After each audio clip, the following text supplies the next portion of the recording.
break. We'll do it live, Marty. We'll do it live.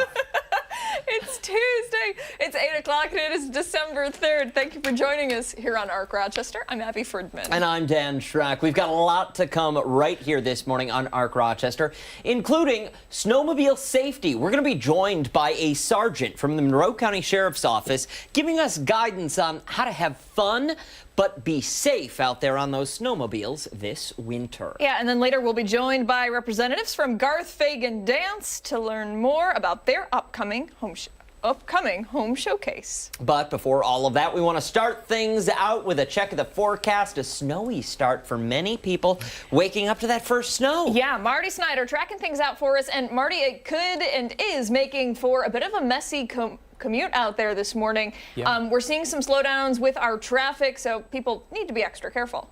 Yeah, and that's it. Just one of those days where you need to plan just a little extra time in for the commute. But the good news I can give right now is a lot of the active weather is starting to move out of the picture. So it's mainly just what has already fallen, which still is the little bit of an issue in a few areas right now. But you can see a lot of the snow mainly sitting east and south of Rochester right now. One little pocket that's moving east into Wayne County, Webster into Wayne County at this point, and even one band that's pushing mainly south of 28 throughout Wyoming County, Livingston County, and even down into the Bristol Hills. So again, that's what we're dealing with for the short term. All that will continue to drop out of the area as we head through the next couple hours. But temperatures today, they're going to be slow to move. We're going to hover in that low to mid 30s range for a lot of the day. So overall, even after that snow moves out, just a very chilly afternoon coming up for us today, guys. Yep. Well, you know, it is that time of year, and typically we have seen snow by this point. Yeah. So that's it. Really isn't surprising that it's here. One of the later first snows we've seen in history in Rochester. So, yeah, we're kind of behind schedule, but I have the feeling over some of these upcoming days we're going to kind of catch up. We're going to see some snow just on and off going through the week, so be ready for that. I might catch you off guard with this, but do you know when the record is, what that record is, that timeline is for latest first snowfall? The latest, I believe, was, and I could be quoting this wrong, but I believe it was December 10th, 1948 was the latest. So we saw our first snow. It was yesterday that actually was recorded at the airport. So we did see our second latest snow in recorded history for this year. But yeah, that latest, I believe, was December 10th was the latest recorded first measurable snow in Rochester. All right. Pretty impressive. Thank you, sir. Okay. All right, let's get into this morning's show. We're going to talk about some special work being done right in our community. It is day 5 of the Pirate Toy Fun Toy Drive, and they're trying to reach their goal of 25,000 toys. It's lofty, but we know they can do it. Chris Lopez has been touring across town with them, trying to help them hit that goal. He is live this morning for us at Marketplace Mall. Chris, how are the donations going this morning? Not too shabby, guys. Not too shabby. All right, I can't do this anymore. We got pirates walking through the live shots. I'm trying to get into this. Thank you, One-Eyed Jack. 7,891 toys so far. That is not counting the plushies. That's not counting the Legos. We're going to get to some more donations in a bit, but we need a place to talk about this. Marketplace Mall was kind enough to give us this area for this morning. Yesterday, Eastview, you guys are all over the place. Yes. What's the relationship between you guys and the Pirate Toy Fund, Claire?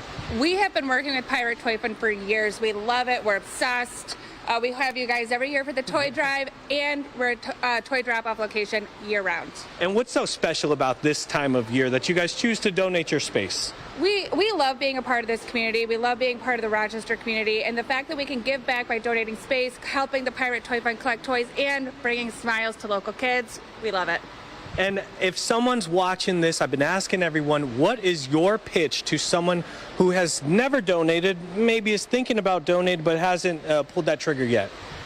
I would say the best way to spread Christmas cheer is donating to the Pirate Toy Fund. Yeah. Thank you. Short and simple. Yeah. Thank you so much for this morning. Thank you so much for the venue. I appreciate it. Thank you. And I want to move over to Eric from SPX Flow. This is the donation we got from you guys. A little bit more where this came from, essentially. You guys got, I love it. I love the stuffed animals right here. Way to put a smile on a kid's face. Absolutely. What was your, I want to start off, light question. What was your favorite stuffed animal when you were a kid, Eric? Teddy Ruxpin. That was, Wait. yeah, I think it was every kid's favorite around my age, Teddy Ruxpin. I love that. And tell me about SPX Flow and the relationship with the Pirate Toy Fund. This is year 2 you guys have been involved, right? This is year 2, and we'll definitely continue our relationship with the Pirate Toy Fund. It's something we get very excited about. We're very involved with the community, and we have 250 employees locally, and we like to call them solution makers. And part of the solutions that we do for customers is we want to be able to bring out to the community to show them what we can do for kids and stuff. And we want to make sure that kids get taken care of during Christmas time.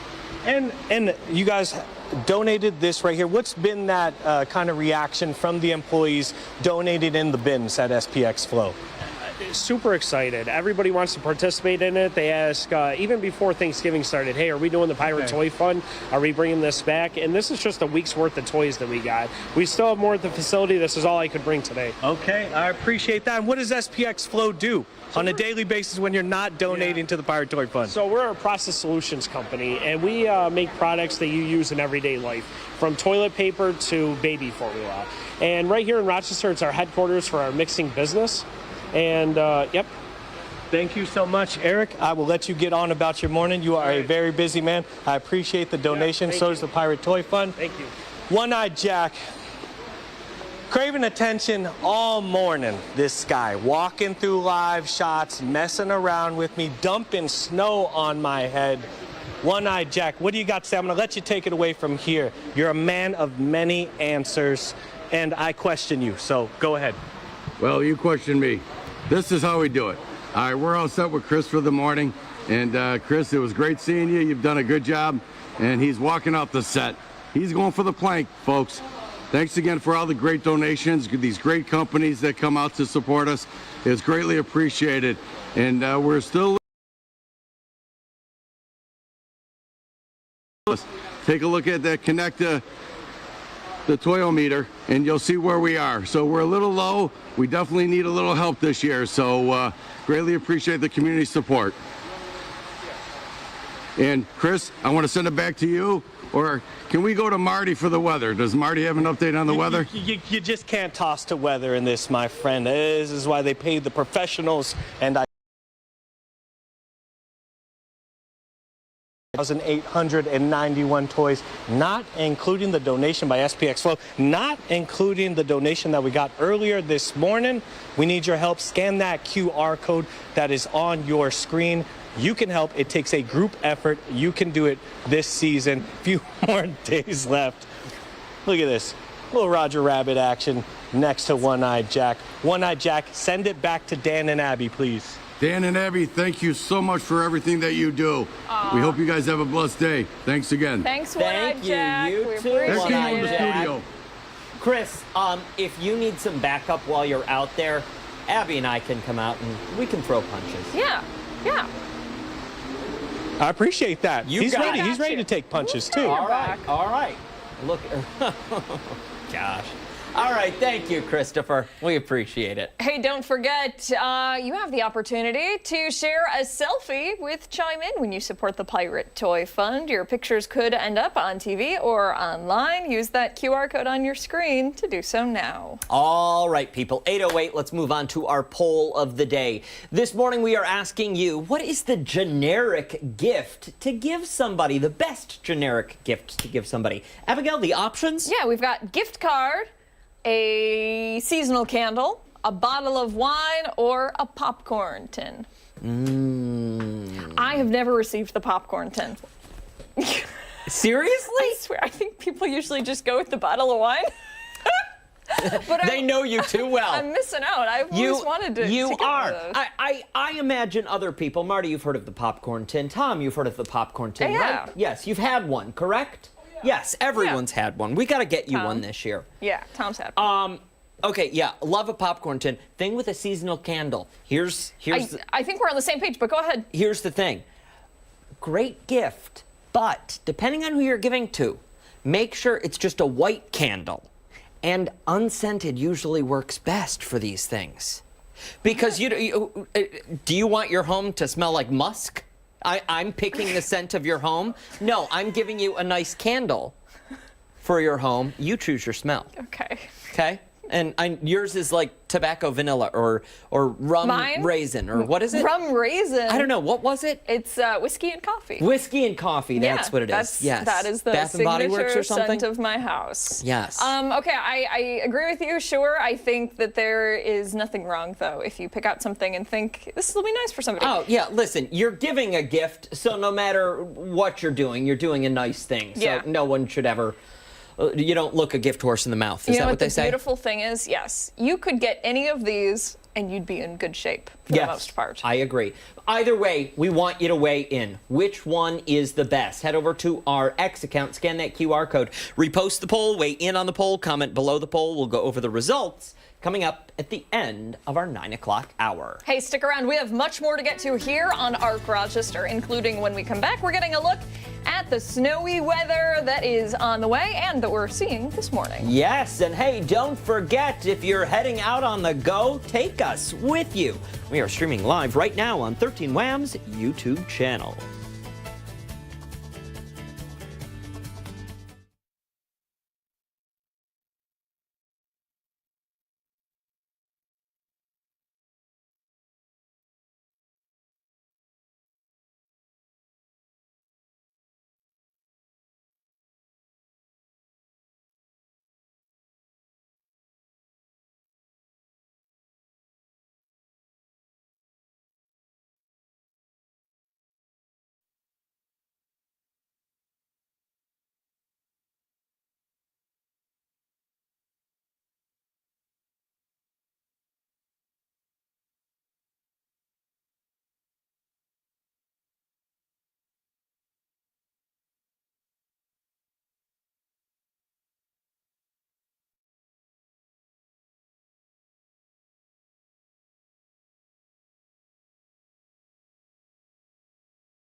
Welcome back. We are joined once again by meteorologist Marty Snyder. We're talking a bit more about the weather, what we're expecting to see, what we're waking up to, and what we'll continue to see. Yeah, and the good news is we're seeing a lot of it begin to show signs of making its way out, the snow that has been falling. And, for a while there, we did see some accumulation on some roads. And, now that we're getting into the commute, that's helping to at least take care of some of that. And crews are probably out there helping out as well. But, going forward, not going to be a huge amount of snow that we're going to see. It's mainly what has already fallen. What we're still dealing with and is slowing down some of the traffic out there. Here's a live look at radar. And you can see that snow as it continues to mainly sink southeast. So Wayne County still seeing some of that. Areas south of 20A down into Wyoming County, Livingston County, Ontario County, still picking up at least the last couple of those showers. But as you look out over Lake Ontario, starting to quiet things down. So it was a little better news for us as we head through the next few hours. Maybe just enough to make you feel a little festive. There right? you go. I like that. We've been waiting for it. I feel like a lot of the holiday happenings are starting to pick up. So, here we are. Yeah. So I woke up this morning when I told you both this very early, that I woke up and I was like, oh, snowed overnight. Nice little surprise, and wore the boots today. I was like, I'm starting right from day one. I'm gonna be a boot person again. Yeah. So I got the boots. Thought I started the car, then got out to the car, could not find the snow brush to clear off the car. No. Did find it. It was in the car. It was just hidden in between a seat. Right, yeah. Long story short, there is no point to this story. Sorry. That's okay. But you got it taken care of. You found the brush. I did get yes. Problem solved. Yes, I had the brush and wear your boots. Yes. That's really the point of that story. And you know what is something that I always like to remind people of when it starts to snow? You got to brush off the whole car. You can't just do the windshield. You can't do the back windshield. Right. And don't leave the top of the car. On the top, yeah. It should not have a hat/hair. But what's It our shouldn't. threshold here in New York? I think it's like 2 inches of snow. If it's more than 2 inches, Is it? There's a threshold where you legally get away with it. Yeah. Oh. But But be you nice to shouldn't folks. because Clean it's it off. rude. Right? Yes, Yeah. you know Be how many nice to folks. times- It is. Yeah. Yeah. Now the only grace I'll give in this situation is if you leave for work very early in the morning and you know Like, there's nobody else Let's behind you. say it's like 1 a.m., Yeah. 2 a.m., 3 a.m. And it's a light, fluffy snow that you know is going to be gone You within know the it'll be first gone by the end of the 500 street. feet. Exactly. Exactly. But for If a tree falls in a forest and no one's around, this is exactly the question make we a sound. ask. I think we're going to pull up our traffic maps for you, give you some drive times across town in case you are waking up, getting ready to start. Yes, we are seeing some slowdowns out there, mainly on 490 and 590, 390 looking okay at this early hour. Give yourself some time, though, out there on the roads. If it looks like a slick spot, people, remember, we're at the freezing mark. Chances are it is a slick spot. Yeah, always better to be safe than sorry. Let me see if I can pull up some of our cameras out there. There we go. A live look outside. All right, I can't tell. It is moving 390 at Buffalo Road, but 390. slowly. Yes, so you can see quite a bit of congestion out there over 390 at Buffalo Road. If you're headed off in that direction, make sure you're aware of that. 490 at Mount Read, looks like traffic is building over there. And 590 at Browncroft, no congestion, no slowdowns to report in that area. Keep in mind, though, 390 at Buffalo Road is seeing a little bit of a slowdown there, and you just saw your travel times update right there. Those portions of 390, 490, and 590 listed on your screen. I think we were supposed to make this wager last month. I think we discussed it. How much snow we thought we were going to get for the entire year. Oh, I don't Weren't we even gonna bet on remember that? Probably. Yeah, probably. How much snow is like typical? Oh, so am I in on this bet? Yeah, or am sure, I, if am I you a want. consultant for this? Should I? I mean, yes, be a How consultant. about pay for my services? You know, Yeah, maybe well, one of yeah. you can like offer a little bit. I, can well, kind of give you. You know, we can make sure that your direct deposit goes through. How's Okay, that sound? that's always good. But yeah, I mean, it's tough to say for an entire season. You know, you look that far out in the future, at least for these next few days, you know, we're going to see at least some of that lake effect, just that nickel and dime, just kind of on and off here and there. That kind of adds up over time and adds to that tally. But as we all know, we're behind schedule so far this season. Yeah. Let's just hope we don't That's add to true. that too rapidly. Oh, look at that fun little But some- wham cam yeah. shot. Well, How good do you news like there. that? Like I was mentioning earlier, we're at the point where we're right at the freezing point. I think the latest number at the airport, 31. But with the camera, you have to consider that there's a little bit of electronic. It's an electronic device, so it's putting off a little bit of heat. So we're seeing at least some of that melting trying to take place, even with that temperature that's down just a little bit below freezing right now. Well, You and I know- think Tom, they recruited him to climb up the tower and install that windshield wiper finally. Nice. Oh, Thanks, thank Tom. goodness. We I know, appreciate because it. there are too many mornings we can't see anything from there. Right, Yeah. right. So that'll Put a be good. defroster on there too. While we're at it, We right? need- oh, that's a good Let's idea. go, be good. Tom. Let's Yes, get on sir. it, buddy. All right, people, stick around. When we come back, we're going behind some of the top news stories for you this Tuesday. Yeah, we're back after this.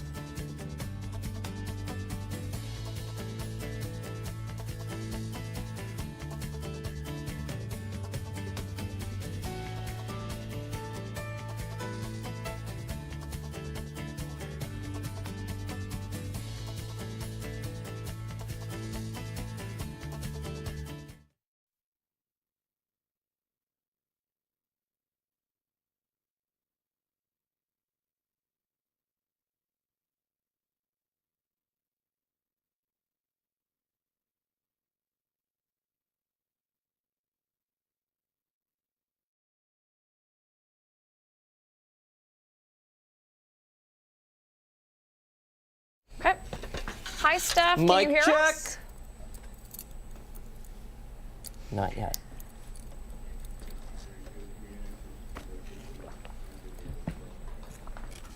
Good morning, Steph. Can you do a mic check? Yep.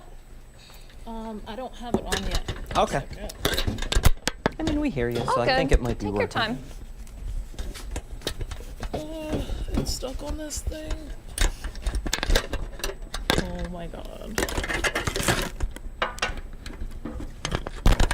Oh, good. It's probably stuck on the wreath at my desk. Is it? No. Okay. Christmas lights. There's so much fake.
.821, welcome back. It is time to go behind the story this morning, bringing you the latest information on some of the top stories we're following this Tuesday morning. Yeah, we're going to start with some political news in D.C. this morning. More scrutiny for President-elect Donald Trump's pick to lead the Department of Defense. Yeah, a recent report in The New Yorker alleges that Pete Hegseth was forced to step down as the head of 2 veterans advocacy organizations over misconduct allegations.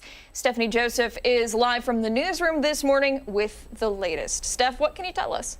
Yeah, guys, that New Yorker report describes multiple instances of alleged financial mismanagement and concerns over workplace behavior. Hegseth is accused of bringing employees to a strip club and having to be restrained while intoxicated. Now, this comes after he denied previous allegations of sexual assault. In 2017, he paid a settlement agreement to a woman out of fear those allegations would come out and hurt his career. Hegseth was once again on Capitol Hill yesterday, making his case for confirmation. So, Steph, he denied the allegations about what happened in 2017. What's the response to these new allegations? Yeah, so we've seen from CNN, they're reporting that, quote, a Hegseth advisor said in part, quote, "We're not going to comment on outlandish claims laundered through the New Yorker by a petty and jealous, disgruntled former associate of Mr. Hegseth's." And Steph, I'm curious to know what kind of communication has been happening between Hegseth and lawmakers on Capitol Hill. You said that they've been communicating, so give us a little overview. Well, we know that last month we even saw J.D. Vance out there on Capitol Hill making sure to make the case for a lot of these nominees that Trump has put forward. Hegseth was again, as I said, back on Capitol Hill yesterday. He actually met with an Alabama senator, a Republican senator, moments before all of this had sort of happened. And that senator had actually commented, sort of saying that he wanted to leave things to Hegseth to sort of respond to. I believe we have that sound here. Well, I'm going to leave that to his explanation of all that. I can't comment on that.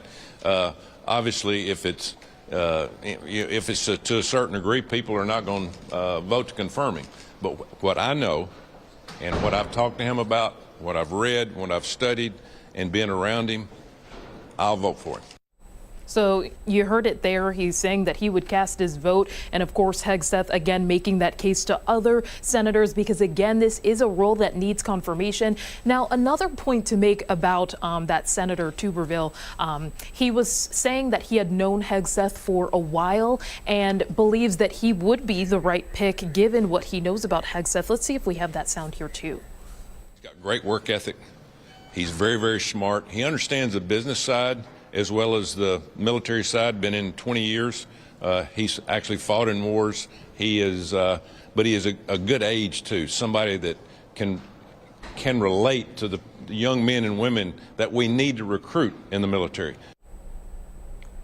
Steph, one thing I'm just going to point out for our viewers at home, if I don't want to step on your toes, but I think it's important to note that what we just heard Tommy Tuberville say there, that he's the right pick, Hegseth is the right pick for the men and women, recruiting men and women for our military. But Hegseth has already come out on the record and said that he doesn't believe women have a place in the military. Is that correct? Yeah, we have done previous reporting and have heard sound from him previously sort of saying that, and it has been a point of controversy that a lot of people have been reporting about recently. All right, Steph, we'll keep our eye on that. Thank you for the report. We appreciate it, and I'm sure things will continue to take shape as we get closer and closer to the inauguration of Donald Trump. Yeah. Stick around. We've got much more to come right here on ARC Rochester, including when we come back, we're checking back in with Chris Lopez live with the Pirate Toy Fund this morning. We're back after this.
Good Tuesday morning. Welcome back to ARC Rochester. I'm Abby Fridman. And I'm Dan Strack. We still have so much more to come here on ARC Rochester, but we want to dive right back into what is happening in your community. Today is Giving Tuesday, and you really don't need to look too far to find a great cause to donate to right in our area. Yeah, the Pirate Toy Fund Toy Drive has a goal this year of 25,000 toys. They need all the help they can get. Yeah, Chris Lopez is live this morning at Marketplace Mall, tracking their progress, keeping up with all of the shenanigans. Chris, what's going on? Hey, what's up, guys? Yes, shenanigans indeed, but good shenanigans, right? 7,891, not including the plushies, not including the Legos that we got, not including the stuffed animals like Goodnight Moon right there. I have been talking to different sponsors, different people that come in and help out the Pirate Toy Fund. My friend here how did you get involved with the Pirate Toy Fund?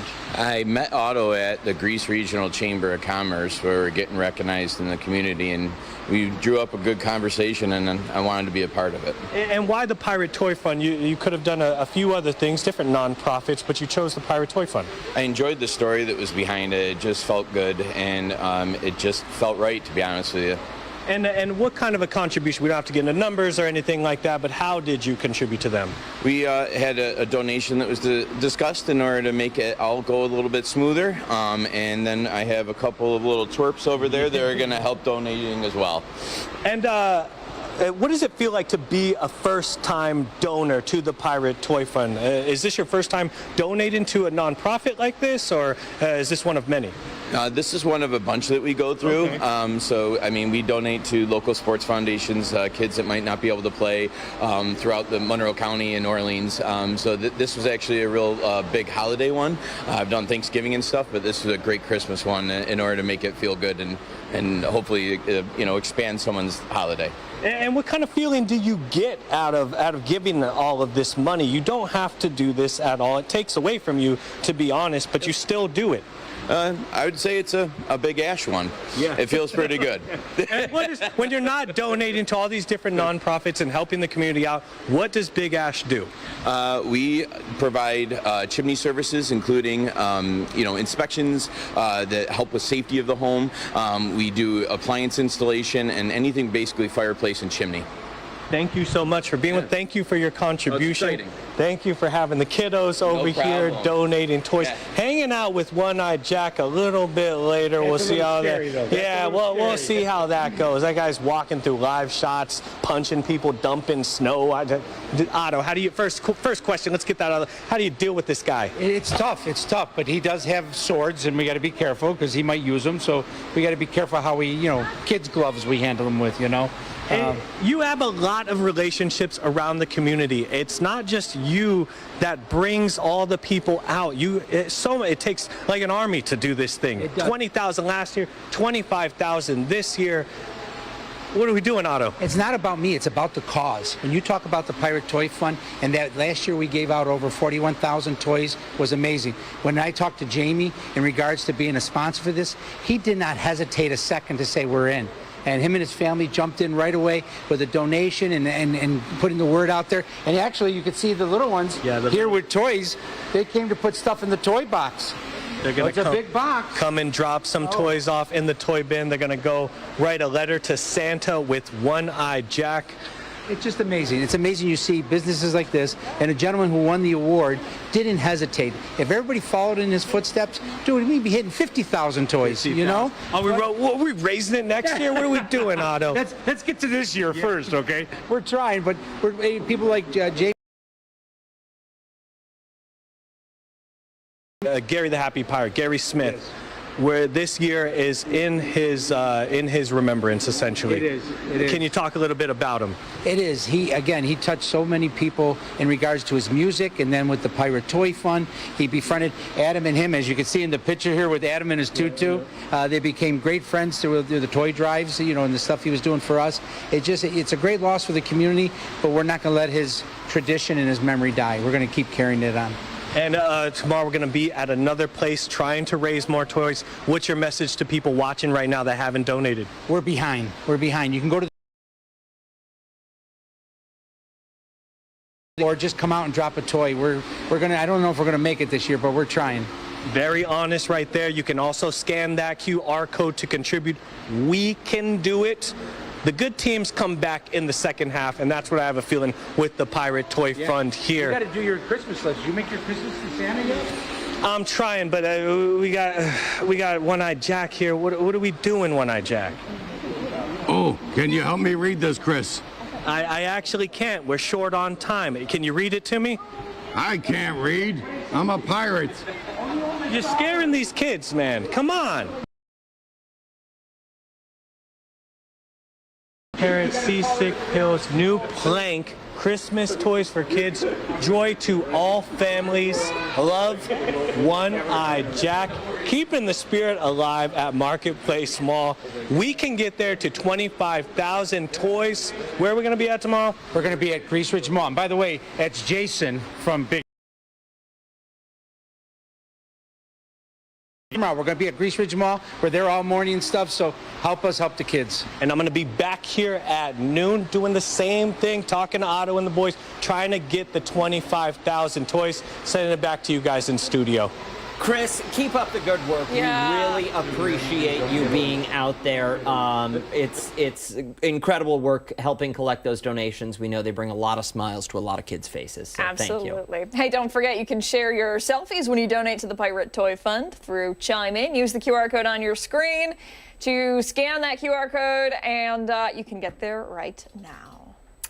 8:35 this morning. Stick around. When Ark Rochester returns, we're taking a look at what is trending now. And don't forget, watch us on the go or wherever you are by streaming us on the 13 Wham YouTube channel. We're back after this.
.38 this Tuesday morning. It's time here on Ark Rochester to talk about stories that have you talking. Water cooler talk, I think it's called. I think you're right. Yeah. We don't have a water cooler here. No, at we 13 don't. Wham. It'd be We nice. don't. We have a bubbler at the end of the hall. We have a water fountain. Yeah. Yep. And we have water that comes out of the refrigerator. So it's refrigerator chat. Wow. We're pretty fortunate when it comes to all that. All right. We are.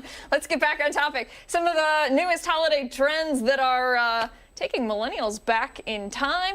We're talking about tacky Christmas decor is the go-to design for this year. Okay. All right. Now, listen, I might be on board with this. Social media is sharing their love for the 90s throwback decorations.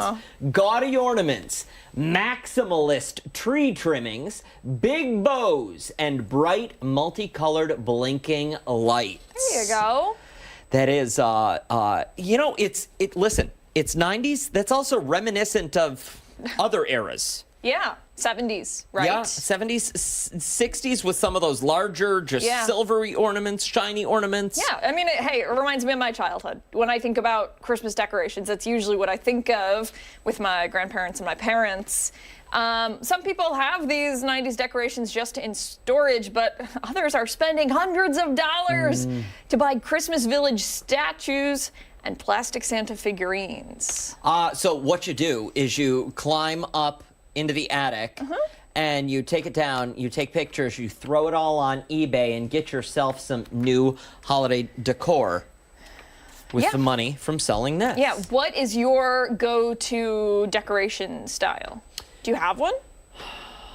For holidays? For the holidays, yeah. I don't. It would be minimalist, though. Okay. Your desk says otherwise, but sure. It does. Well, that was to prove a point. That was all. Ah, okay. That was all. All right. But usually go it's with helping. Like a darker, like Victorian, spooky kind of Christmas no, I'm on board. decoration. I'm on board. Yeah, I'll do like the orange garland for the trees and a lot of like soft lights, a lot of velvet. Yeah. Now you're talking my love language, velvet. It's not real. It's like from the craft store. Some people say that this is the perfect way to relive the magic of Christmas that they had as a child and share it with others. The question is, do you prefer the vintage? Do you prefer the new stuff? Do you like the elegant? Do you like to keep it simple? I say to each their own. Yeah. Wherever you find the joy in all of it, that's what it's the only reason to do it. Yeah. People get so critical, too. They do. Everybody's got an opinion, which they're entitled to, but the whole point is that it brings a little bit of joy to the people that put them up. Yeah, exactly. I agree. All right, let's move along. We got something else here, a new fashion statement that you may want to include on your holiday gift list. Adidas releasing a collaboration with fashion brand Avava. I think I said that right. These are horrible. Yeah. Okay. Avavav. Avavav? Avavav. Right. AV. They created a sneaker that is towing the line between trendy and no, it's not towing any line. It's just tacky. Towing. But it's not doing that. Look at those things. Come on. The shoes adorned with detachable rubber toes called Super Fingers. They mimic barefoot shoes made for running. Get lost. Okay, the four-finger motif is a nod to the logo and select product designs of having fingers. The bizarre drop has left some fans completely divided. Some say they look quote-unquote dope, while others slammed the brand, calling the shoes cursed and alien. I feel like all of these are a little dramatic. They are. I would just call them garbage. Oh, wow. Who's wearing that? Runners, I guess. Right? You show me the professional athlete who's going out and buying those. I'll buy them and I'll eat one live on television. No one is wearing those things. Okay. All right. What a stunt. Oh my God. I'm sorry. I'm having hot flashes lately. Don't admit that. All right, it's fine. So if you want these, you can get them for the low price of $250. Send me your money. Yeah, if you're really looking to spend it. Yeah, honestly, put a smile on our faces. You don't want these. We're going to move on to another story that hopefully won't make me angry. Yeah, all right. It's a food story. Yeah, you got it. So tomorrow is National Cookie Day, and Insomnia Cookies wants you to celebrate. Okay, I'm already on board. Okay, Cookies, great. They bring joy. Tomorrow, the chain is offering what? I don't know what the story's going to say, but I'm picturing some awful it's gonna take a turn. Don't worry. Tomorrow, the chain is offering rewards members a free classic Insomnia cookie and a deluxe one for just $1. Nice. In addition to the deal, they are also introducing 2 new flavors. Okay. Do we have them there? Look at that. Red velvet cookies and cream. Strawberry cheesecake filled. Whoa. What? I'm all about this. The strawberry cheesecake cookie has a brown sugar cookie base containing sweet berries and a cheesecake center, plus crushed graham crackers on top. There you go. The red velvet cookies and cream. It's a red velvet cheesecake base mixed with crushed chocolate sandwich cookies and vanilla chips. Have you had insomnia before? Really long time ago. Yeah? Yeah. I was in college, I think. Okay. Yeah. That berry strawberry cheese, that looks like something I would absolutely eat. Yeah. but I'm Do sure they I have can't. vegan cookies there? Never been. Probably not. Maybe. Maybe I'll have they to look it do. up. The bakery also has 2 other new festive flavors: Jingle Bread cheesecake and jelly donut. A lot of cheesecake. Not mad about it. No, not. Listen, did I ever tell you about that one year? Yes, but you should tell everybody else. Okay, 1 year. So I don't know. I'm in 10th grade, and Barbara Dobraz, shout out, in Niagara Falls. She was my, I think she was my math teacher at the time. She used to make cheesecake and bring it in for the class and everything. And it was the best, hands down, baked, not no bake. Baked cheesecake, hands down, best cheesecake I ever had. And so I bought one from her, and I swear it was this large. She lived just a few blocks away, so it was a blizzarding, and I walked out and I paid her for it and brought it home. They ended up driving me. It lived out on the deck, and during the winter, and I swear, I had 3 slices of that cheesecake a day for a solid month and a half, and I was the happiest I've ever been. I love it. It was that good. story. So how It was long good. did it take you, honestly, if you had to guess? I would say probably a month. Yeah? Yeah. Huge? Oh, it was a sheet pan, like my a gosh. sheet cake. Yes, That was the size of the cheesecake.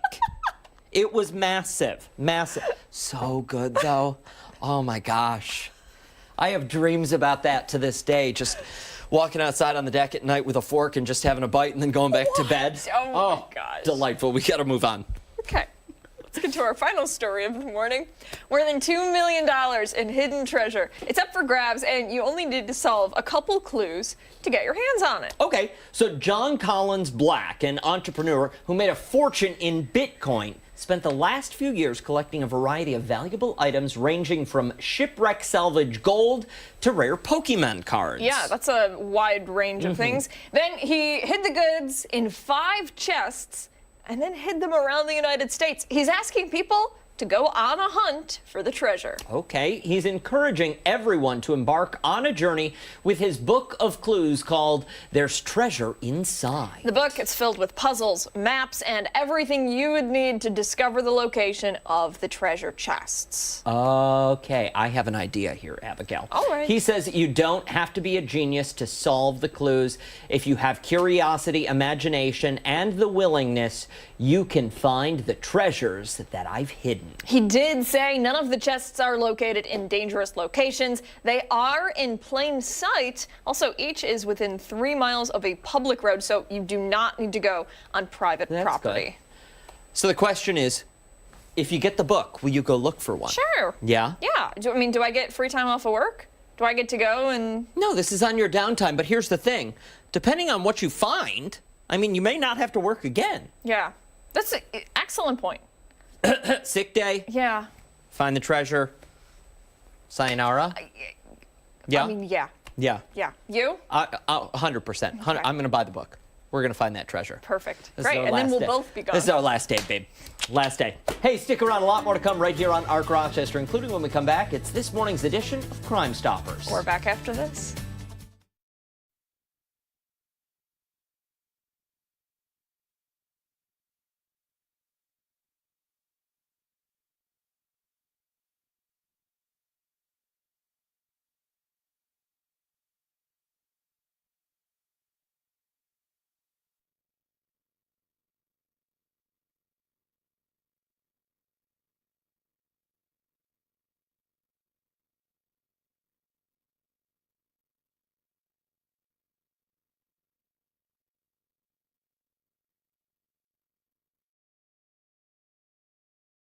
Thank you. Thank you for coming in. Appreciate it. Of course. How's it going? Good. If we could just get a mic check from you, just count for us. 1, 2, 3, 4, 5. 1, 2, 3, 4, 5.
8:50 this Tuesday morning. Thanks so much for staying with us. We're turning to our Crime Stopper segment this week, and we're going to welcome the Monroe County Sheriff's Office with a focus on snowmobile safety. Yeah, we know we have snow out there this morning. More will likely be on the way. We have Sergeant Casey Burns with us here this morning. Thank you so much for coming in today. We appreciate it. Of course, happy to be here. Let's just get right into it. Snowmobile safety, I feel like we talk about it every year. We still have incidents every year.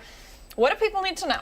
Of course, so our number one focus and priority is that folks be safe out there. Here we are, 'tis the season, if you will. Snow is flying today. We've got snows on the ground. Number one thing, wear your helmet.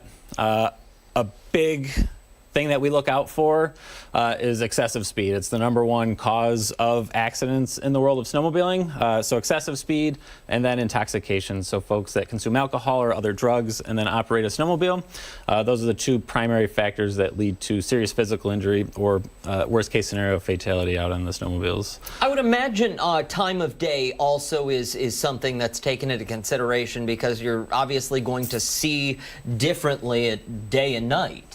Very much so, yep. So the trails are typically open throughout the day and then into the evening as well. Of course, it gets dark around 5 p.m., so definitely a consideration. They do have headlights, but right, during periods of reduced visibility, that could be the hours of darkness, heavy snowfall, you would want to reduce your speed and not ride outside of what the conditions permit, and don't ride outside of your abilities. Do you recommend reflective gear as well for those that are riding, or do you think it's kind of unnecessary? It's certainly a good idea, yep. So a lot of the snowmobiles will have reflectors on them as well, headlights, taillights, helmets will have reflectors as well. A lot of the jackets will come with reflective material, definitely a good idea. And for snowmobiles, are there any legalities behind? Do you have to be a certain age to ride one? Do you need to have taken a course to purchase one?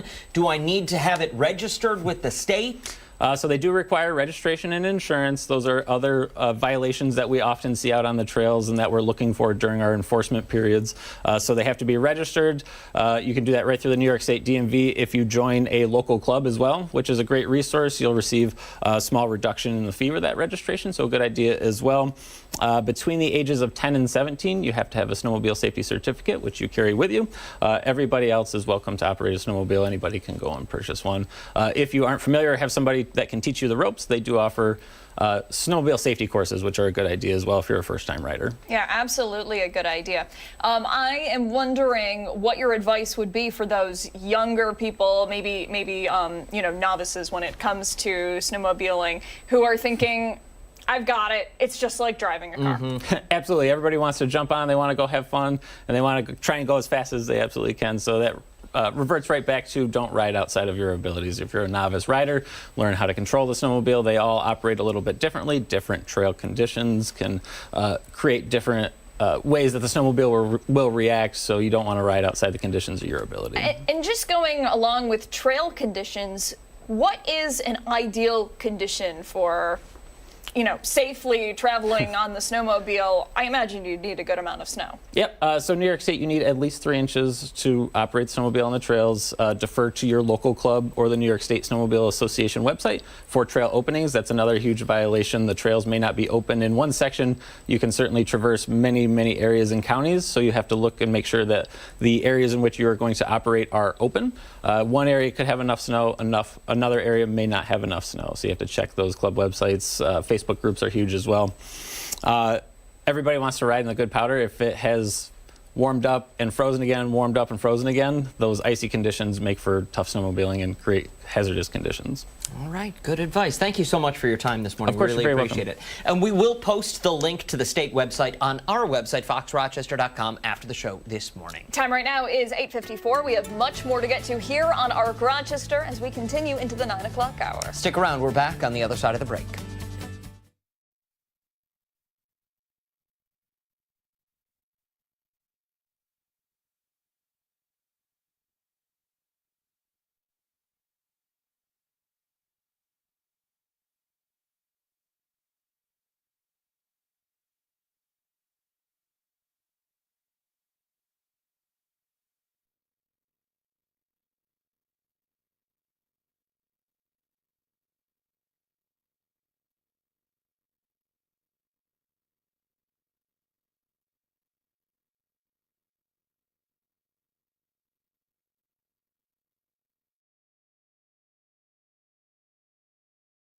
Testing, testing. 1, 2, 3, 5.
Good Tuesday morning. Thank you so much for tuning in. Here's your Ark Rochester news break.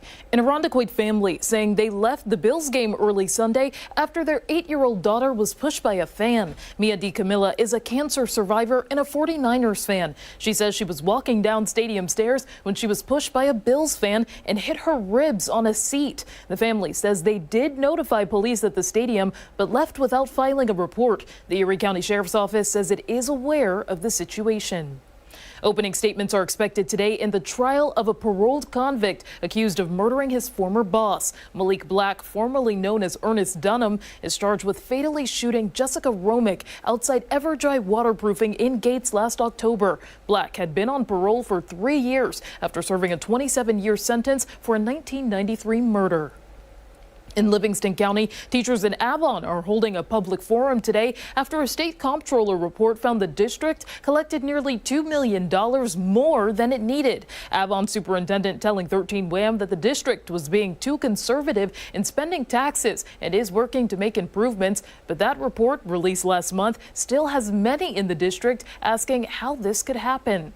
Now, the Avon Teachers Association standing by the comptroller's report, saying in part, quote, the Board of Education and district officials' misleading budgeting practices allowed them to allocate annual reserves to reserve funds each year to save over $13 million and did not transparently communicate their financial decisions. Tonight's forum is at 6:30 in the Avon Village Hall. Now, for all of these top stories and any updates, be sure to visit 13wham.com. Stick around. Ark Rochester is back right after this.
Tuesday morning. It is December 3rd. Thanks for joining us here on Arc Rochester. I'm Abby Fredman. And I'm Dan Track. We still have much more to come this morning right here on Arc, including our friends from Wildlife Rockstars are coming by, and they are bringing along one of their most famous tortoises of all. His name, Rudolph. Yeah, and then later on, we're going to be going over the results for our poll of the day. This morning, we asked you, what is your generic gift, your go-to gift to somebody?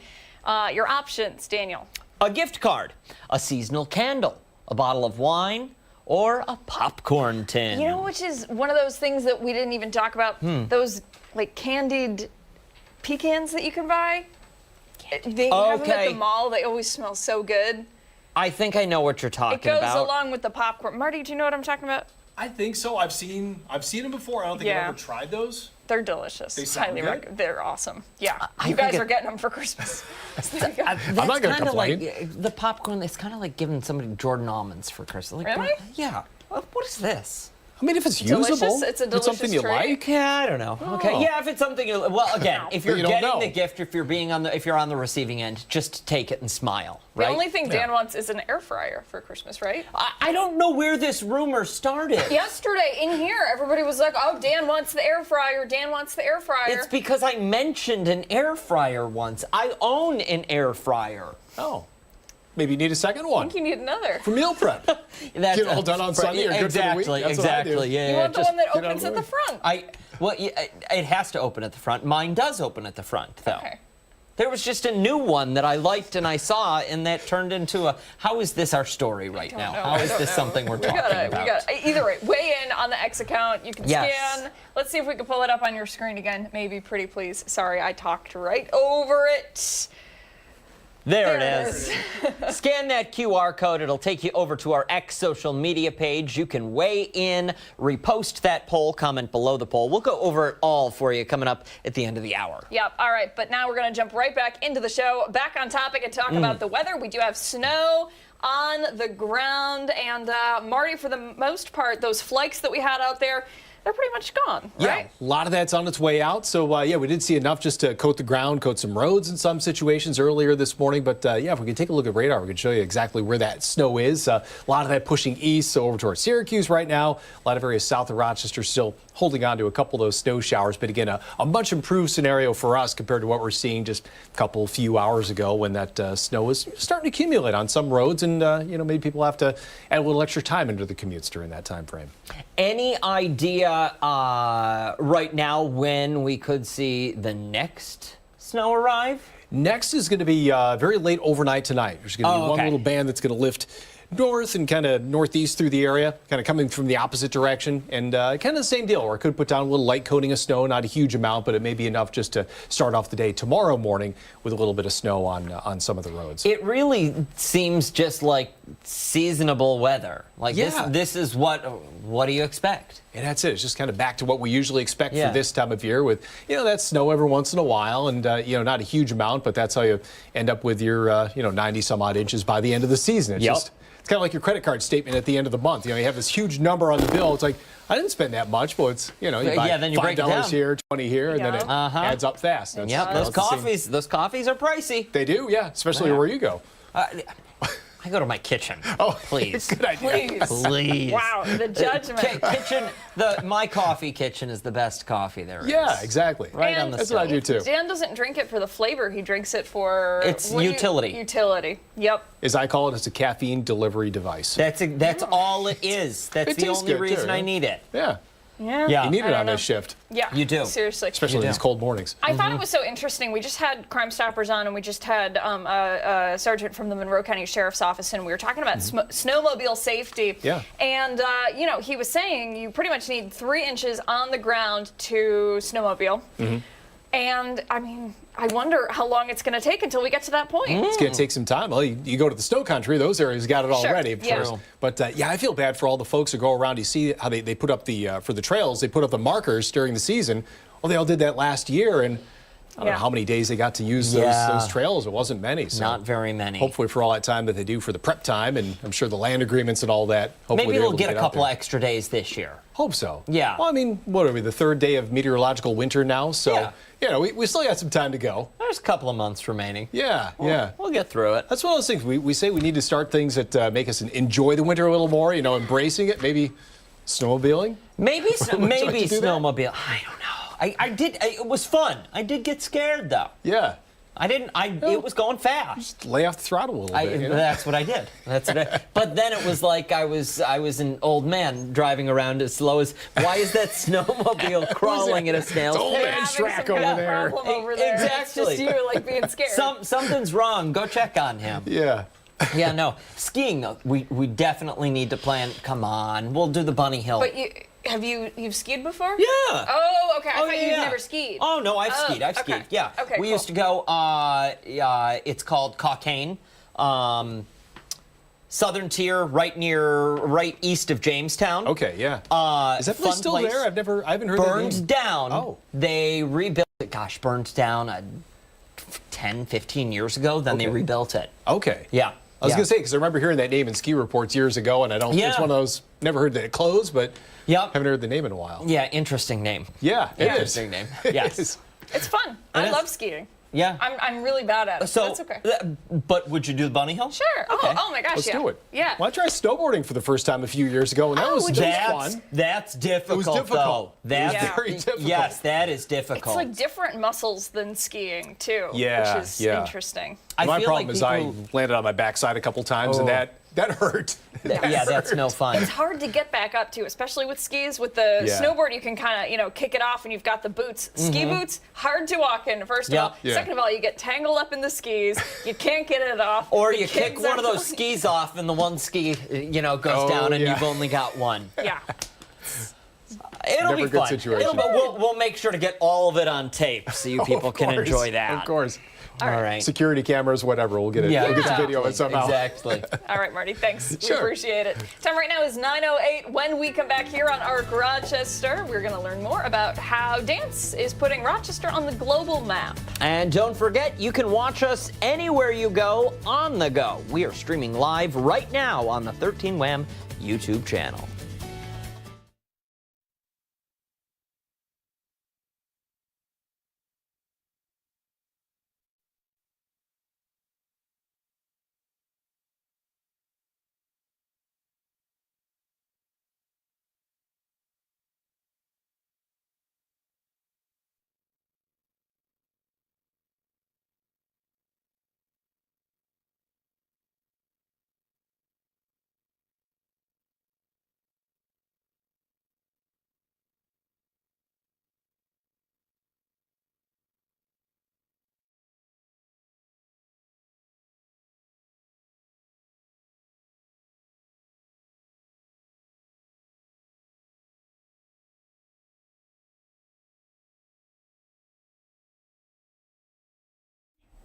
I was just trying to think. I was thinking about this this morning. No, we did Fringe Festival. Fringe.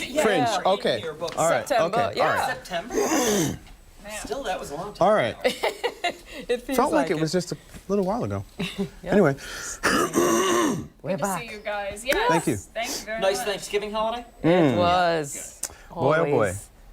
Too much food.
Welcome back. 9/11 this Tuesday morning. And this weekend, Garth Fagan Dance is putting Rochester on the global map with their 2024 Home Showcase. Joining us this morning is the school's executive director, Natalie Rogers, and artistic director, PJ Pennywell, to tell us all about it. Good morning to you both. Good morning, guys. Good to see you Great again. to see you again. Let's get right into it. Putting Rochester on the global map. We've been saying that all morning long. For those who have no idea what we're talking about, you know, let everybody in on this exciting adventure. Well, we're just coming back from a successful tour in New York City, our Joyce Theater season, and it was very successful. And it's just that time of year where we gear ourselves up for our home season. So, yes, we're global phenomenon. So we are so excited to bring it all back to Rochester for our home showcase. And then prior to that, we did our first international tour since COVID hit. So everyone was excited because that hasn't happened for ages. So once we did that, we're back on the international scene, and we've toured internationally since the company's inception, I mean, for decades. But of course, when COVID hit, that shut everything down. So it was just thrilling when we went to Trinidad and Tobago, where we performed, and the whole country was just so thrilled that we were there. So we went, well, we're back on the global map, yay! So more to come. We're really excited about that. That's got to be incredible to be able to go to a foreign land, somewhere that is not currently home, and be welcomed with, be missed. Yeah. And with open arms and represent the United States, because that's really what's happened. So the U.S. Embassy, all these embassies came to see us and was so proud that, oh yes, it's a U.S. company, and we're so proud that they can fit in and be honored and be respected and loved. So that happens everywhere we go, but it was just nice to get back into that. And Natalie's from Trinidad and Tobago, so it was great for her friends and family to greet us with open arms. It was very exciting. Yeah. Tell us a little bit about that pride that you must feel. Yeah, well, you know, I'm kind of both, because I'm a citizen of the United States, born in Trinidad and Tobago, so I have both worlds. And I spent more of my life here than I did in Trinidad and Tobago. So it's a double pride when I go, I'm bringing a U.S. company. And then also my parents and family could see what I've done and how I've evolved and how the company is amazing. So that was really the pride part. It's like, yes, I represent a very honored tradition here and a legacy that Garth Fagan began 54 years ago. I feel so honored that I can share that. And I bet there were plenty of home-cooked meals while you were there. Yes, that's what we like. That's what we like. And they had. I want to talk about the home showcase, though. What can people expect? A showcase, that's literally exactly what it is, a showcase of the company talent, correct? Exactly, yeah. So there will be pieces from every era, from the 70s, from the 80s, from the 90s, of course the 2000s, and there will be wonderful premieres. Natalie is going to be premiering her first choreography on the company, and I will be doing a Rochester premiere without the Rochester Philharmonic of the Rite of Spring. Very good. Which we premiered the beginning of 2024 live with the orchestra. So we're going to be doing that, but without the orchestra, with recorded music. So we're going to see a nice smorgasbord of works by Garth, Natalie, and myself. Very good. You've got to be excited leading up to this. What are the emotions are we feeling? Well, you know, it's we like Natalie mentioned about the Trinidadian tour and the New York City performances. We're always very happy to be able to get out and have the world see us. But there's nothing like the pride of the hometown team performing for, you know, their friends and family and the audiences. And we also get to introduce the work to newer audiences, younger audiences. So it's really exciting to be back. The dancers are really primed and ready to go for the home season. So it's just great to be back performing for the fans. What does it mean for? Well, first I should ask, how many members of the company are there? We're at 11. Okay. We have 3 seniors who've been with the company from 35 years and up. So there's certain things that we can do, and that this is how Garth Fagan set the company up. He wants the mature dancers. But the young group is about at 9 now. We do have 2 guest artists this year that performed with us for years and now are coming back as guests. So that's really wonderful. So you got the young, you got the middle, and then you got the ancient representative, which is the seasoned, I should say. I want to talk about those that make the return for that send-off. The send-off has got to be so there's prideful, and then to welcome them back. Yeah. What is that emotion too? I mean, they went out, they did it, they're coming back as the guest of honor for this performance. Yeah, it's for me, it's great for the fact that they are coming back, but I think I find more excitement in seeing the newer dancers respond to the fact that these people have gone for 6 or 7 years and they've come back. And in both cases, Amisha and Winton, they picked up as if they had been here the whole time. So you're seeing the younger dancers watch and say, like, wait a minute, how are you able to have been gone for so long and come back and just pick it up as if you hadn't gone at all?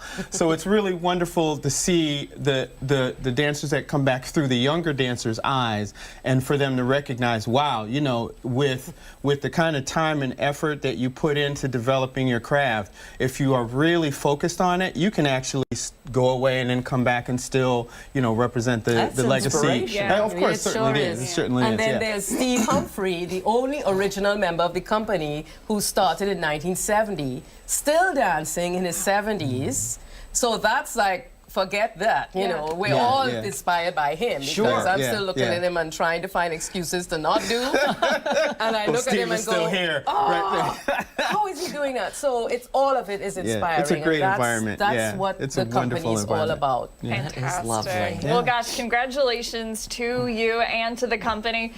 For those who want to swing by the showcase, when and where do they need tickets? Right. Yes. 2 places. We have Friday night an 8 p.m. show. Everything is available on our website, www.garthfagan-dance.org. And you cannot get it at MCC. We have the tickets. So Garth Fagan Dance is the source of the tickets. For Saturday afternoon at 2, Saturday evening at 8, and Sunday at 2. Those are our 4 performances. You cannot miss it. And we also want to make sure we big up the Garth Fagan Dance Ensemble, who will be performing on the matinee performances. Oh, young ones, under 18, fantastic. nice. This is our future. Yeah. So we got to show them off. Well, best of luck, and thank you both again Thank so you. much. Thank Good to you. see you guys again. Pleasure Thank you. having Thank you very much. And we'll Thank you. post all of this information on our website, foxrochester.com, after the show this morning. Time right now is 9:19. Stick around. We have much more to get to here on ARC Rochester. Yeah, when we come back, we're talking about a special holiday giveaway.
9:21 this Tuesday morning, and it's time for Kelly's Choice here on ARC Rochester.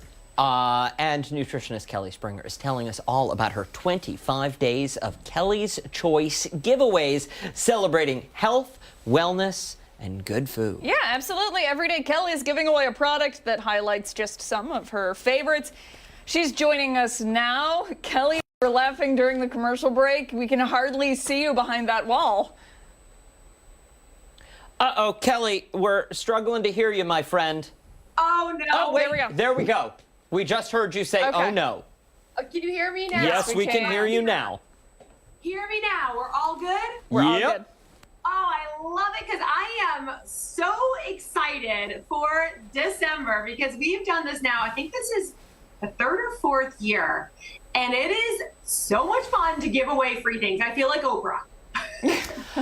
And Listen, if you have a car somewhere stashed in that Yeah. aisle, Dan and I will take it. Absolutely. I have a feeling it was last year's 25 days of giveaways that we had trouble with the microphones, and I was Googling the products. If I'm not mistaken, I think that's what it was.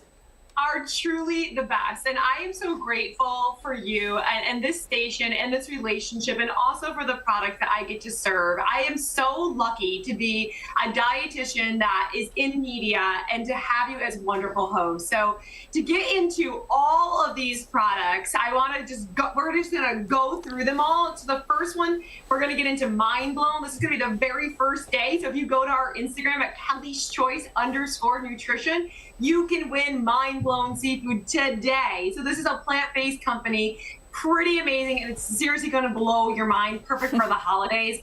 Day 2, we get into Satin Farms. Day 3, we're in Tiga. Day 4, we're in Kelly Green. Day 5, we're in Atriva and Beets right here. Day 6, we're on Wetherspoon. It's going to keep you healthy all season. Body Clock, we all need this to keep we in the right rhythm. And then we move into day 8, we're gonna get into Lifeway Kefir. Day 9, Safe Catch, getting you some tuna and salmon. And then day 10, Red Jacket Orchards, which is amazing. Day 11, Apples from New York. Day 12, we have Enjoy, which is going to give you insight to your digestive tract. Day 13, we're on Gut Armor to get you that vitamin D that I just took this morning. Alico is going to be on day 14. That's going to be your amazing safflower oil that you can use for cooking all holiday season. And last but not least, we have Lifeway Kefir that's going to be coming on day 15. And just a little fun thing for you, we have a book coming out this week. So Kelly's Choice is going to be giving away for the final days of the giveaways is our book and also a private practice session that you can work one-on-one with that registered dietitian. So it's going to be the craziest, most fun month that we've ever had. This is exciting because what was, Kelly, forgive me, the first product you mentioned? Brain food? Mind? Yeah. Mind Blown. Mind Blown. These 2 packets, we actually have, it's scallops and the crab cakes, but they are plant-based. And I'm telling you, it is going to blow your mind. They're one of the best crab cakes I have ever had. They're absolutely delicious. They taste great, and you're going to love them. They come in the freezer section, and they're going to be shipped to your house. They're fantastic. You're going to love them. And you can also find them right at Wegmans, too. Oh, okay. So they're vegan? Yes. Wow. Look at that. I'm going to be honest. I've never, no, that's a lie. I have had vegan seafood. But I don't remember what it was like. I'm going to have to give this a try. This is really intriguing. I'm telling you, I would not lie. These are absolutely delicious. Like, they seriously are delicious. And we make it with like this little remoulade sauce, which is unbelievable. Ooh. So these are really, really good. And it really fits everybody. So anyone that's coming over, because we do like the 7 dishes for Christmas Eve, this can actually fit in there as well. Well, I mean, then Abigail, we'll go to Kelly's house for Christmas. Kelly, Eve. send us the address. You know, we don't have a ton of time, Kelly, but I want to know, out of all the products there, part of the giveaway, what is the one that you're most excited for people to enjoy? Well, my book, of course. This is 12 years in the making, and I'm super excited. It's called The New Weight Loss Era. It's all about how to partner nutrition with these GLP-1 medications. If you're getting on them, or getting off of them, this is the book for you. You're going to be able to find it right on Amazon. We're super excited. And also the support of all of these products is how we've been able to write this book and get it published. So I'm just, again, forever grateful to the products that support us and for you as well. I hope everyone has a wonderful holiday. Well, thank you, Kelly. Thank you, Kelly. do the That's very same. That was nice. very nice of you. Makes us tear up a little bit here. You guys are the best. We appreciate that. KellysChoice.org is the website. We'll post all of this information and much more on our website, foxrochester.com, after the show. And congrats on the book, Kelly. That Yes. is no small accomplishment No. at all. Hey, stick around. Much more to get to here on ARC Rochester. We're back right after this.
.29 this Tuesday morning. Thanks so much for waking up with us here on ARC Rochester. I'm Dan Schrack. I'm Abby Fridman. We still have a lot to get to this morning, but we're going to talk a little bit now about a special event that's happening right in our community today. Yeah, Giving Tuesday. We all know Giving Tuesday really started to gain steam over the course of the past decade or so. You've got Gray Thursday, Black Friday, Small Business Saturday, Take a Break Sunday, Cyber Monday, and Giving Tuesday. Yes, that is how it goes. And they're teamed up with United Way for the Rock the Day event. It's the 14th year.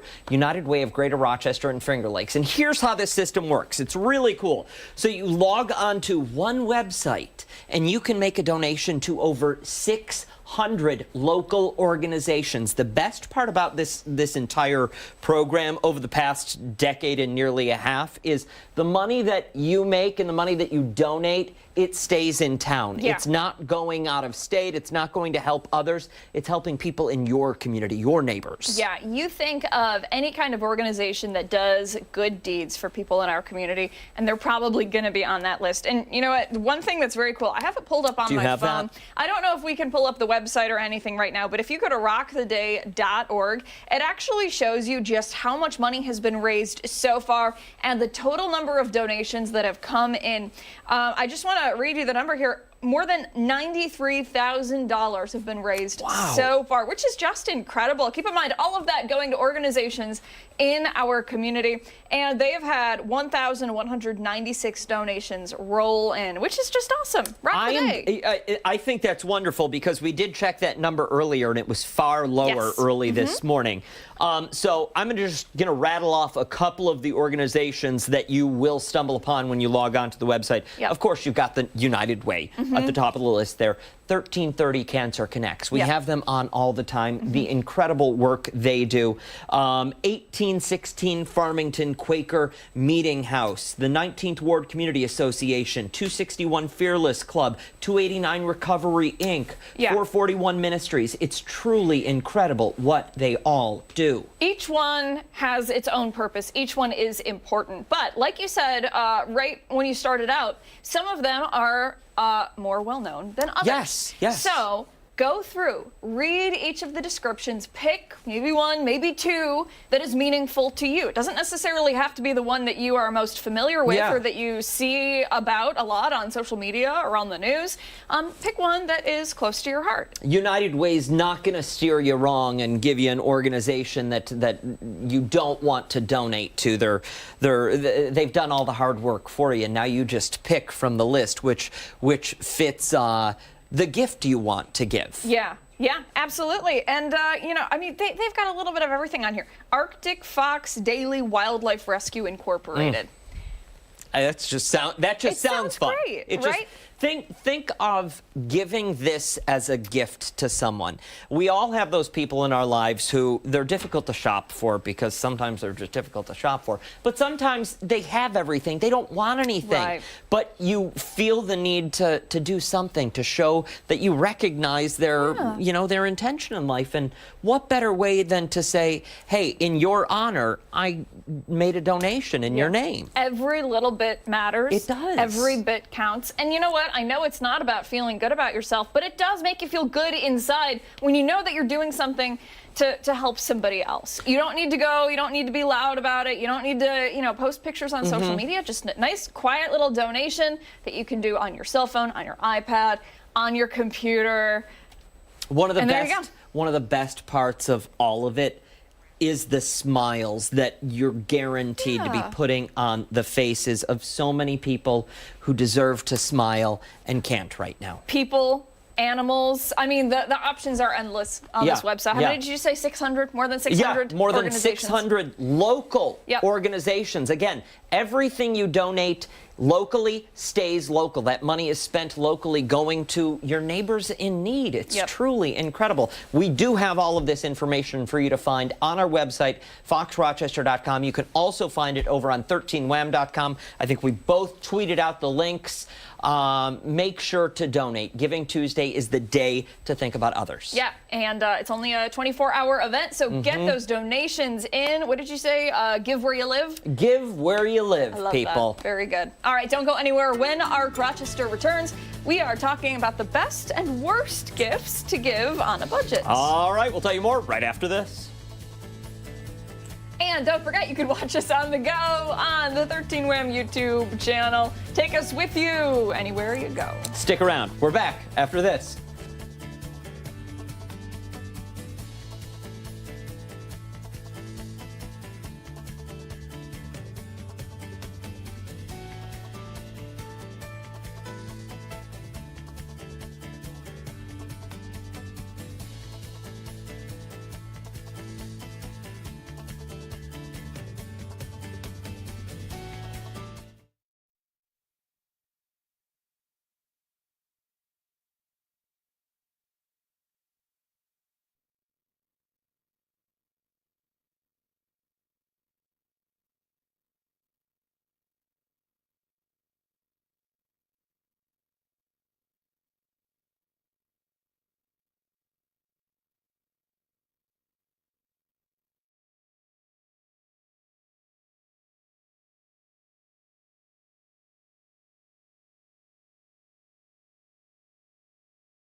All right, time for some life hacks, and it is the holiday season.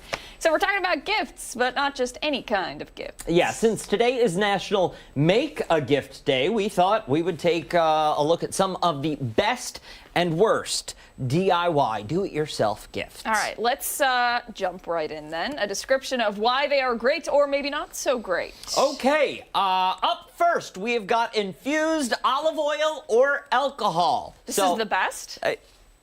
Yes, this is the best. This is the best. Okay. Quick, easy, practical, Okay. perfect gift for chefs and non-chefs. Can be done in a variety of flavors, including chili, rosemary, or lemon. All you need is olive oil, seasonings of your choosing, and a glass bottle. Ah, I like this. If you'd like, you can add a little bit of flair to this holiday, and you can use, or you can do so with alcohol. Just choose your alcohol of choice, a common one, vodka. Add some fresh or dried fruit, spices, etc. You know what else you can do? To your vodka? Yeah. Throw in some vanilla beans, scrape those seeds out, throw them in there, let that sit for about 6 months. Give Yeah. that as gifts. You don't have 6 months now, but No, you then know it's who's fresh vanilla. Big into that? Who? Ina Garten. Is she? Yes. Oh. Yeah, the good vanilla. You You gotta make it have good homemade. vanilla. Yeah, You do. absolutely. And when you take it, a little bit more vodka and you're good to go. There you go. All right, up next, something I don't use, wine stoppers. You just have no need. Because it's you're unstoppable when it comes to wine. These are customizable, they're simple, and they're easy to make. All you need is a decorative knob, wine corks, and a power drill. That's it. That's it. Okay. So there are all different kinds that you can pick. I'm picturing like drilling into this wine cork and it just getting in the wine. But that's just me, and it's probably because I'm cynical. I'm just laughing because I'm laughing. Yeah. I'm a child.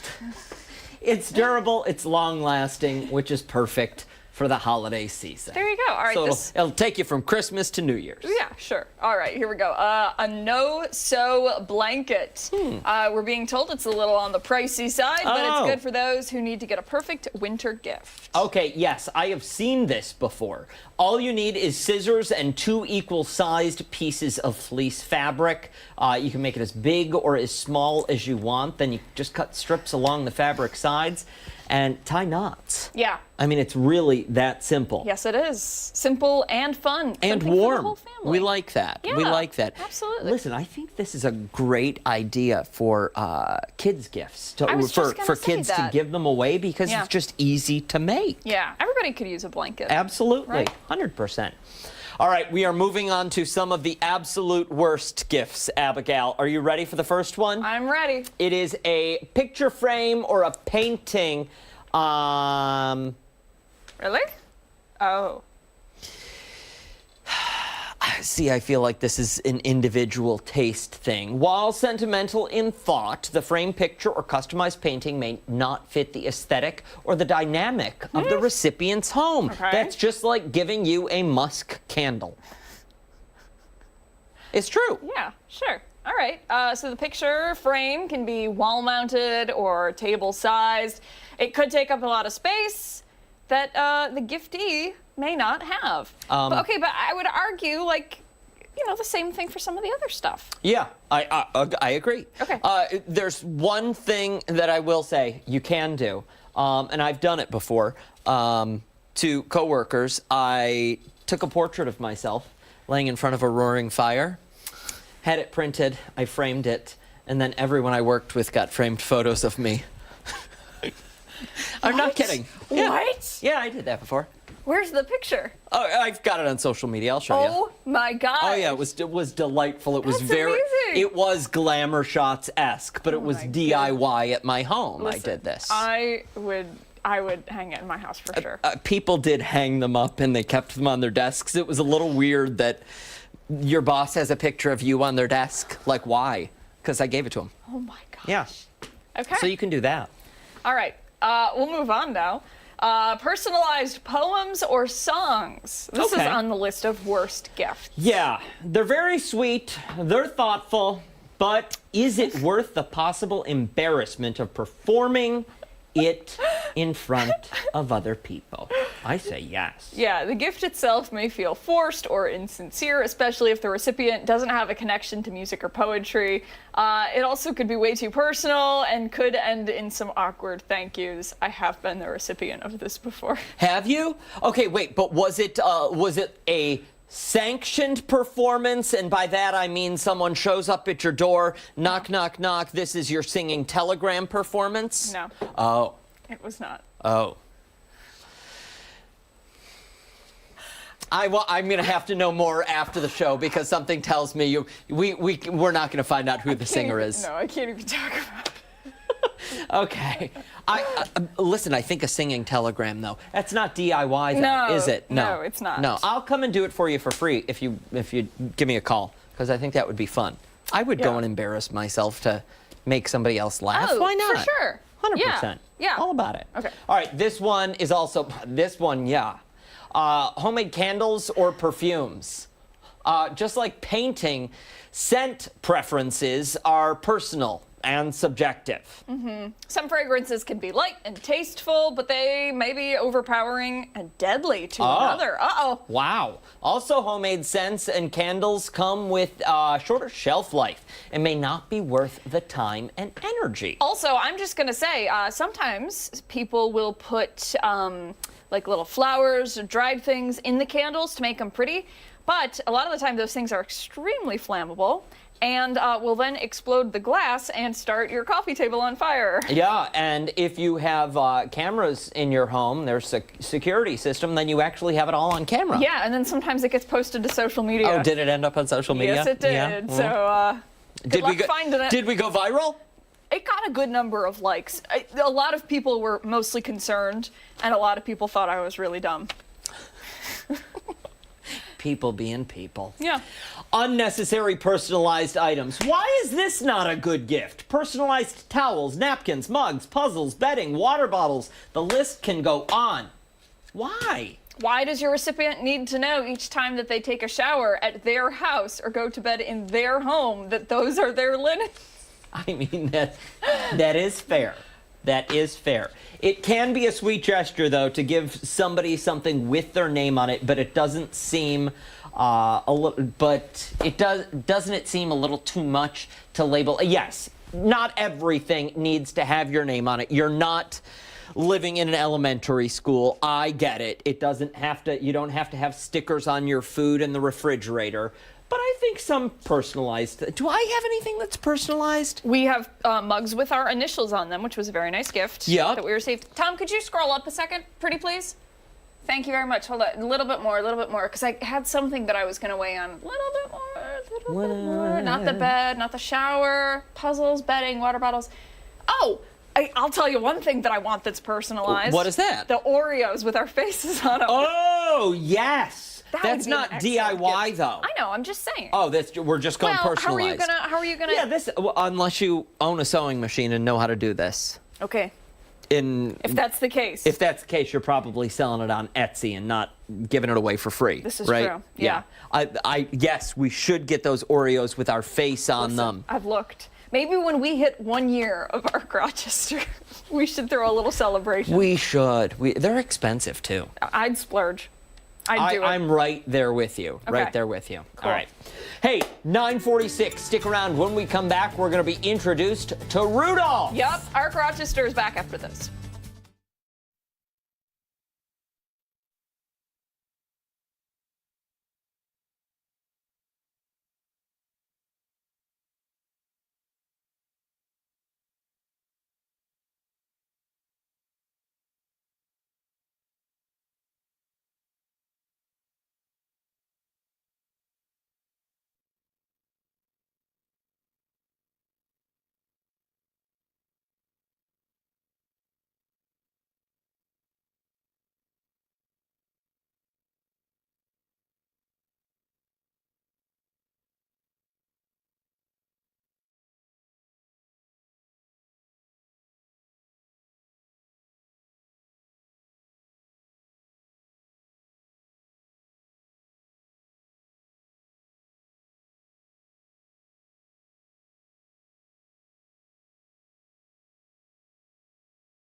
fact, the Wildlife Rock Stars are with us this morning. You know, Dasher and Dancer and Prancer and Vixen. Comet and Cupid and Donner and Blitzen. But do you recall the most famous tortoise of all? Yeah, the red-footed tortoise. Rudolph. Rudolph is so sweet, Thank you guys. so much for Thank coming you. in this morning. Thank you guys for having us. Look at him. Talk to us about Rudolph. So he's a red-footed tortoise. How old is he? So Rudolph is we've had him for 8 years, so he was a surrendered pet.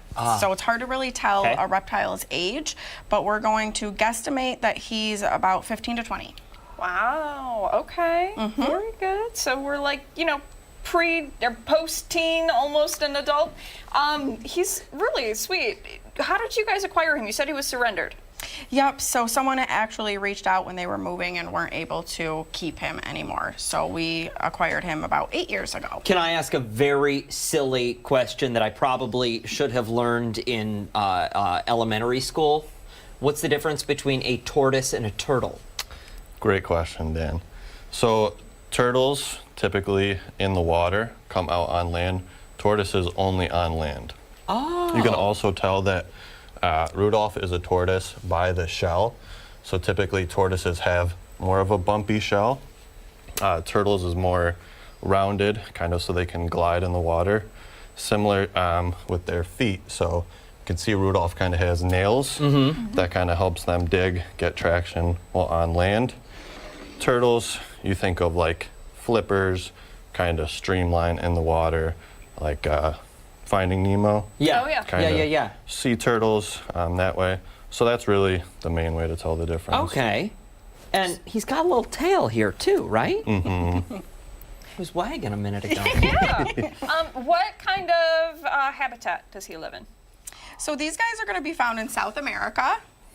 They're going to be found in dry and wet areas. So these guys come out during the daytime, and they really like to come out, especially after it rains. And as you guys can see, he is an herbivore. He really likes bright colored things. So raspberries and strawberries are going to be a good treat for him. He's really as well trying as here. Flowers.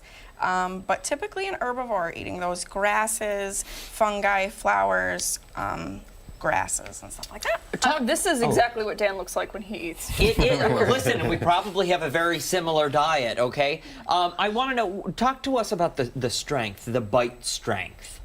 So he has something called a beak. So he has absolutely no teeth. And the way his beak is, it's kind of like a serrated like knife in a sense. Okay. And it helps him pick up pieces off of fruit and like bark and grasses. Does he have friends, other little guys that hang out with him? So we do have other tortoises, but this one is alone. And that's totally okay with Rudolph. That's all right. Okay. I like alone time too, my Likes to friend. fly solo. Yeah. No Yeah. issues with that. Talk to us about predators. Yeah, so being in South America, their main predator would be a jaguar, big cat. Jaguars do have the strongest bite force for all of the big cats.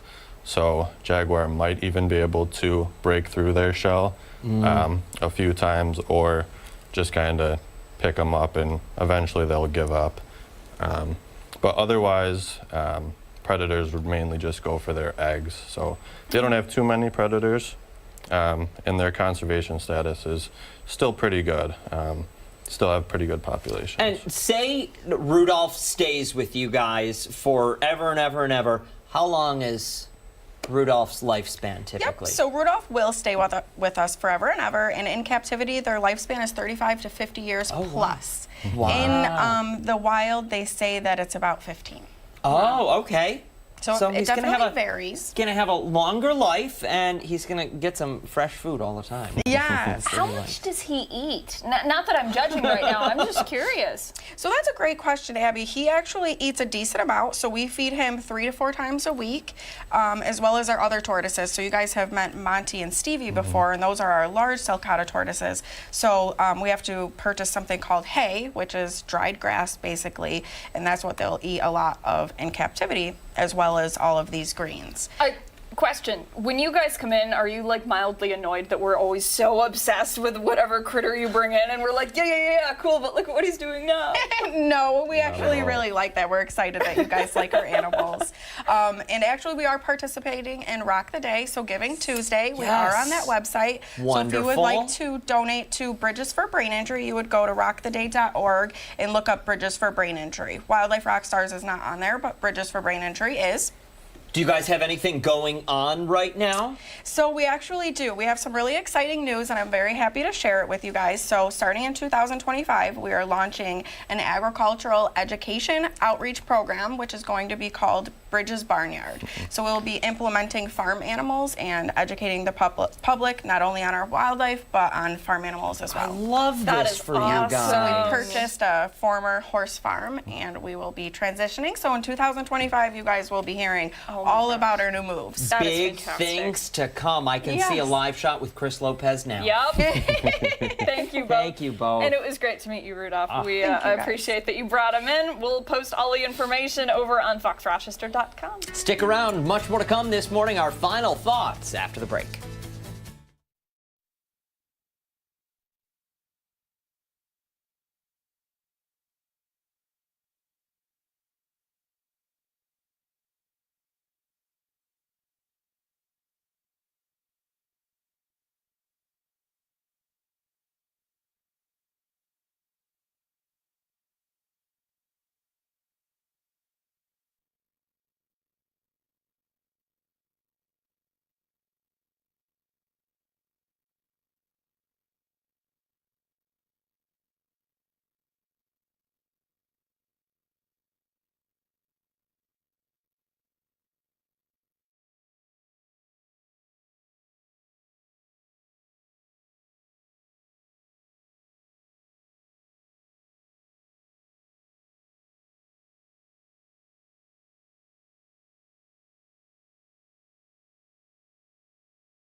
(9:56). Welcome back. Time for the final thoughts here on Arc Rochester. All right, let's get to our poll of the day. This morning we asked you, what is your go-to generic gift to give anyone?